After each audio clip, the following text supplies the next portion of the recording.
guys, welcome back to my channel. So today, as you can see, I have Tshepo here with me because we decided to do this video where we just do a kind of sit down chit chat about our experience as homeowners for about over a year now. Yeah. I feel like we as young people nowadays, we glamorize the buying property notion of things. We are homeowners and Why rent when you can buy? Why rent when you can buy? You're renting for 7K, you can actually be paying the bond as if that's the only cost that's associated with owning a property. But anyway, we just decided to do this chit chat. It's not we don't want it to be too serious, but we just want to break down things as they've happened for us since we became homeowners in May last year. Literally this month, it's gonna be a year. Yep. Where we got foolproof stamps and all the things And that the say keys. you are homeowners, you're doing this. So yeah, do you wanna start, baby? Yes, I'm prepared to start. Hi guys. So baby, where do we even start? Because that's the thing. I don't know. But the first thing that's on my mind and reflecting, from the experience after 1 year, is one advice which I would share, with people who are looking into like buying their property, to say, when you decide to buy your property, number one, negotiate with everyone in the value chain. But I think what's the most important thing, babe, which is something that you touched upon, which is around this: why pay a 7K rent One can pay a bond for that amount. Yeah, to say there are these, unshared facts about buying property, and the other costs that go with buying property. Yeah, but I feel like, baby, I didn't want us to just jump straight onto the money aspects, because the money aspects are kind of like the downside of things. Maybe let's start with the good side of things. Yeah. Like, what has been your most profound experiences? What have you liked the most about being a first-time homeowner? How has this experience been in terms of the good side of things? Oh, okay. So overall, it's a good experience. I feel like I'm emotionally connected to this place, especially Really? especially my study. Especially your Because study. unfortunately, I don't have a say in what happens in the rest of the house. I only control what happens Oh in my my study. And, gosh, yeah. really? Yeah. I didn't know that. Okay. Yeah, so it's a good experience. And I love what you've done with your study, by the way. It's very thank you. nice. It It's comes a very natural. nice place. It comes natural. Thank you. Okay, baby. All right. So yeah, as I was saying, to say it's actually a nice feeling, and just having that potential asset. I won't say it's an asset yet. Yeah. It's a potential asset, and I think looking into the plans that we've had, to say this won't be like our primary residence. As time goes on, we'll be looking at starting a family, having a big family, a big one, and we might need a house with all the other things that come with that. So this would be more like extra rental income. But so I think one of the things which we'll do later, so that you don't get stuck in the numbers, is we'll share like numbers with you and actually share, how you would rationalize a purchase, like buying a house, because there are other costs, and when they come, you'll be shook. You become shook, okay? So you really need to be prepared. But I think from my side, I would say the nicest thing, or the one thing that I really hold dear to me about being a homeowner is, just knowing that after a long day at work, I get to go home. Yeah. Like, I don't get to go to a place where when I get there and there's a leaking sink, I still have to think about calling the landlord, telling the landlord, hey, the sink is leaking, and they're gonna take their time to come fix it. Yeah. And I know that I'm going home, a place where I have full control. control Yeah. over everything, and what I say goes, basically, except for in this study. Yeah. But for the rest of the house, literally what I say goes, and to just have that space for us, to just have the space where our family can come in, our friends can come in, and we just have that freedom to say we have a place that we can call ours. That feeling is honestly, it's unmatched, and I cannot compare it to anything. That's for me has been the highlight of the whole thing. Okay, cool. So let me turn the tables. Yeah. Looking at the whole end-to-end experience and process, if there's one thing you wish you could have done differently, what would that be?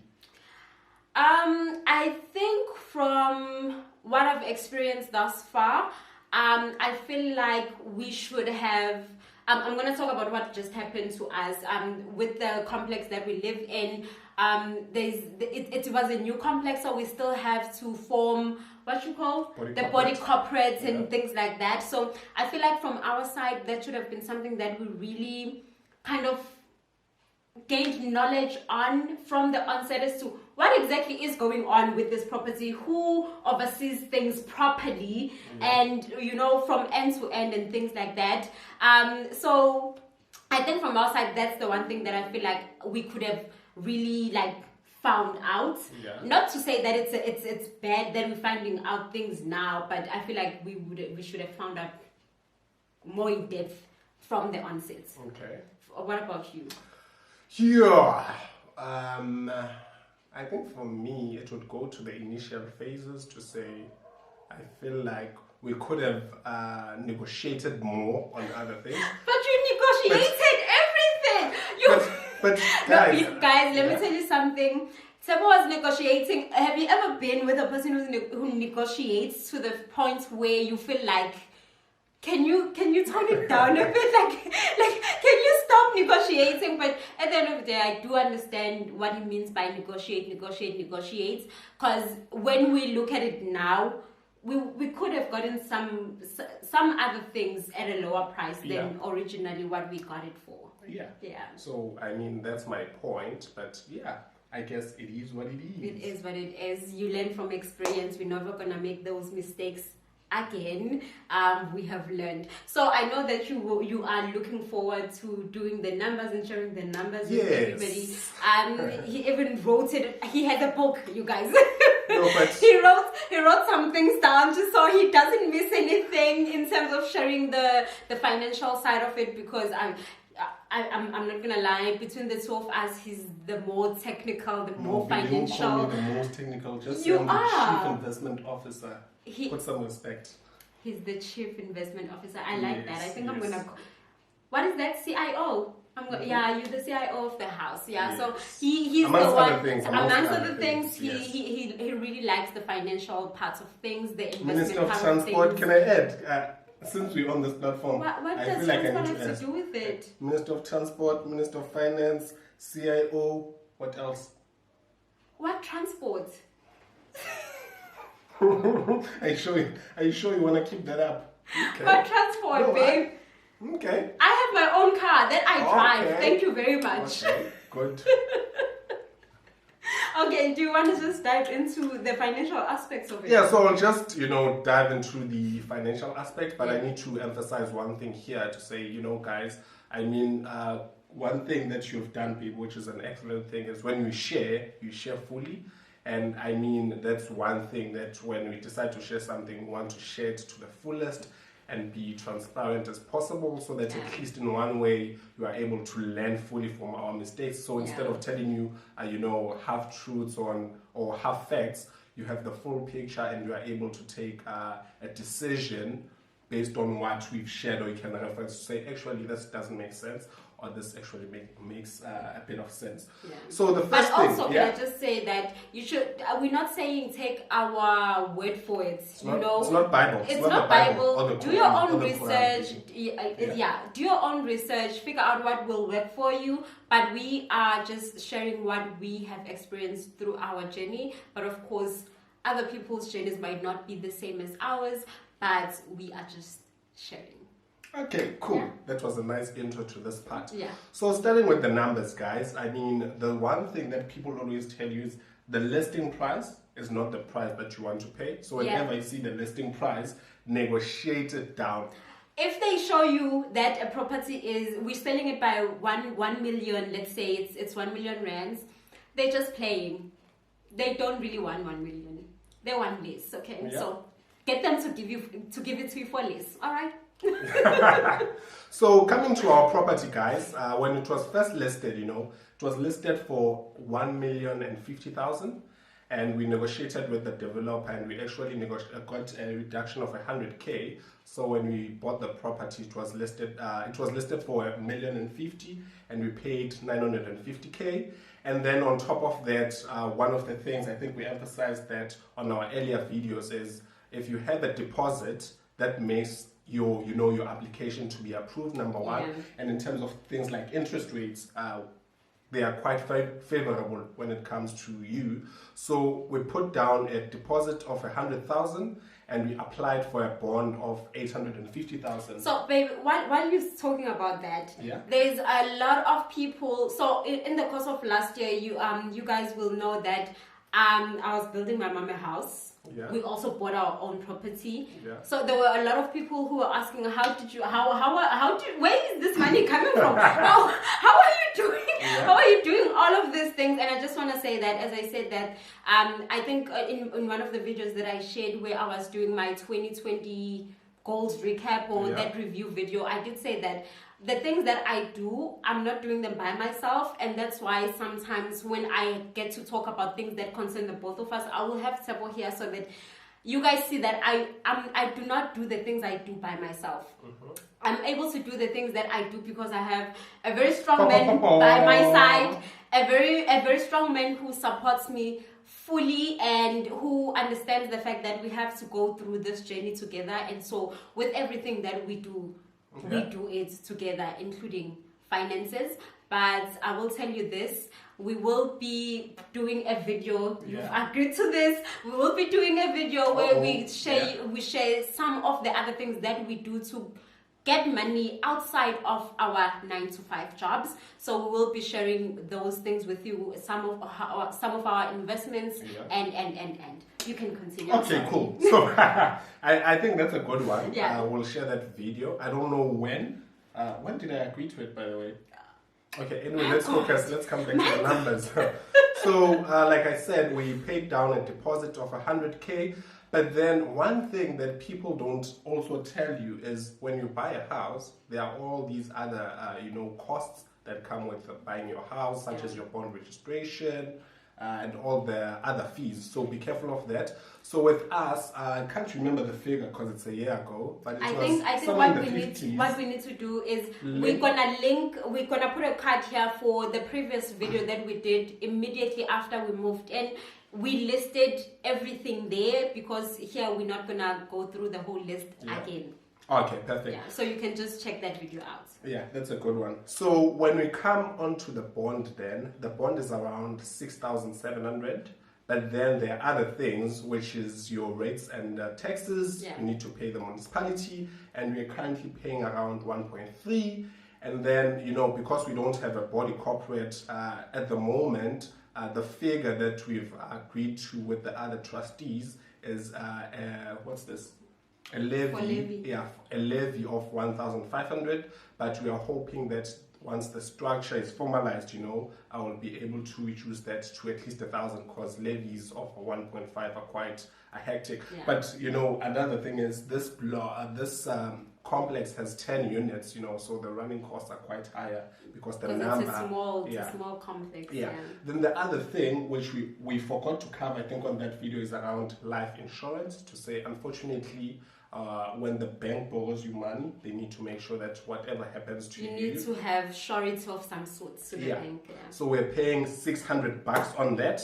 Then the total that we're spending for this apartment on a month-to-month basis is around 10,100.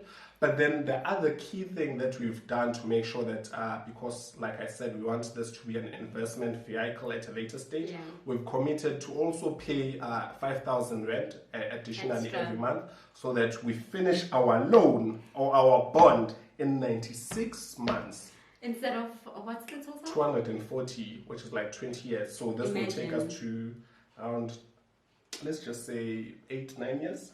Sure. Yeah. But so basically, I love the fact that he's saying that just so you see how much of a commitment buying property is. And you know, guys, this is our financial standing. This is how we are working around it right now. Yeah. And it might be different for you. Maybe you might have you might decide to add a bit more extra in terms of your bond, or you might decide to buy a cheaper place, and so the numbers will not work out the same way. But these figures basically just show you that don't take it at face value when people are putting pressure on you, saying, why are you renting at that 7,000 rent place if you can be paying a bond of 6.5? The bond of 6.5 is not the only thing you need to pay on a month-to-month basis. Because as you just said, the bond is 6,500 rands, but the running cost that we have to pay to maintain this place and to live in this place and to not have any areas at all on anything is about just a bit over 10,000 rands. Yeah. And imagine if we factor in the additional payments, then we exactly, you know. So don't fall victim to people pressurizing you to say, hey, why are you renting? You should be buying property while you're young, and be realistic with your finances. Be realistic with what you can achieve at what particular time. Do not rush yourself. Please do not rush yourself. And also, you know, there's also another thing, baby, that I wanted us to just touch on just a tiny bit. I don't want us to go in depth with this. There's a lot of ladies, I've told you, who are coming to me saying, Gugu, should I buy property with my boyfriend? And you know, so because I shared it, and you know, they of course I love the engagement. I love the fact that they feel comfortable enough to come ask me this. But that question is very hard for me to answer, based on the fact that I cannot comment on the type of relationship you have with your person. I only know our situation. I only know our relationship, and all I can say is I felt confident enough, comfortable enough with our relationship, with how we structured our relationship from the get-go, may I add. You know, we were, from the onset, we were not the type of couple to hide our finances from each other. We're not the type of couple to say, oh, he has this to pay for, I have this to pay for. Our finances have always been structured in a way that they are combined, they work together. So we have basically the buying power of two in everything, not in certain areas. So I cannot fully answer those questions, but you are the one who knows your boyfriend, who knows the relationship you're in. So make those decisions wisely, and do not, again, I'm going to say this, do not be influenced. Do not be influenced. People's lives are not the same. So I'm also not one to just say, you know, if you guys are up for it, then just do it. Evaluate the situation, see if you're comfortable enough with it, and make a decision that is gonna best serve you or the both of you. Do you want to add anything? I wanted to add, but I mean, every situation is unique. Yeah. And just make sure that you protect yourselves. And I mean, yeah, every situation is unique, so I can't even give you a universal answer. And that's how I feel whenever I get this question. You know, a person wants me to say this, and I honestly cannot say there's no one answer to give to that type of question, because relationships are not the same. So I can never answer that question correctly. I cannot. I'm so sorry. I cannot. So is that all you wanted to share, baby? Yep, in terms of the finances? That's all, yeah, in terms of finances. There's literally nothing left, baby. Okay. But we did not, include any running costs. Did you include the running costs? Water, electricity? That's part of...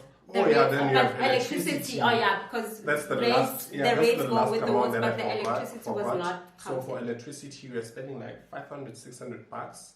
Okay, but that's because I do a lot. I use a lot of electricity. If I was not doing the other things that I'm doing, like making candles, we would not be using that amount of electricity. And the fact that now it's winter, I am the type of person who gets really cold. Will be around 2,000. I get so cold, like my feet freeze. So I always have the heater on, so those are the things that contribute towards our electricity bill. But yeah, I think that is what we wanted to share with you guys. And you know, we would very much like to hear your questions or to hear your comments.